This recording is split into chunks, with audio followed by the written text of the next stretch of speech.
Would you say then, I mean, on one hand, the transition to remote learning has accelerated digital adoption in the educational sector. But on one hand, like what you mentioned earlier, readiness for online learning has been quite a challenge, especially for students and even faculty. Given that, would you say then that the return to physical classes, is it going to be a boon or a bane?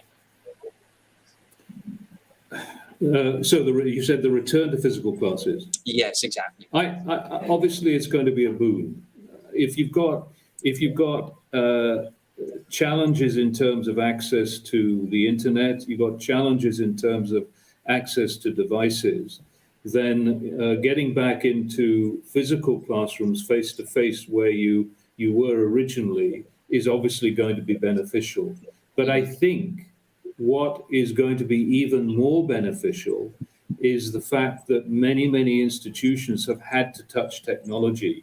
And now what they can do is they can take that experience, that knowledge that they've been forced to learn, and then use it to support their face-to-face classes.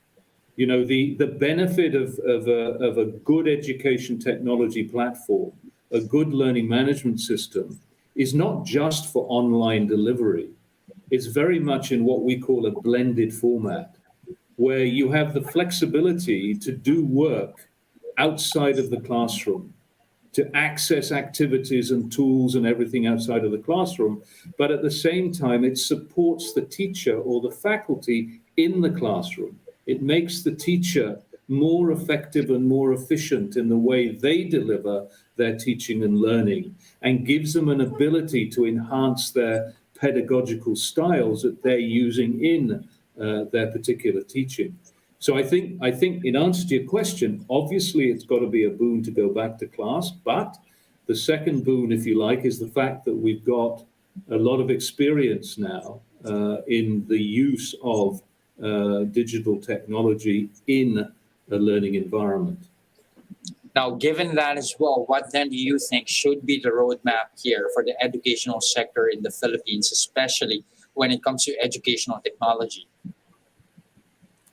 Well, I think, one of there is as I mentioned earlier on, the survey that we did with the Times Higher Education in the Philippines at higher education level to educators. One of the interesting factors that came out of that was that the group that's most likely to be driving change at institutions with a digital transformation strategy is the faculty. Mm-hmm. So 57% of our respondents basically said it's the faculty who are going to be driving change. Now, that's great, but that's also a challenge, because in answer to your question about the roadmap, as far as I'm concerned, sits very much around faculty. It sits around faculty adoption.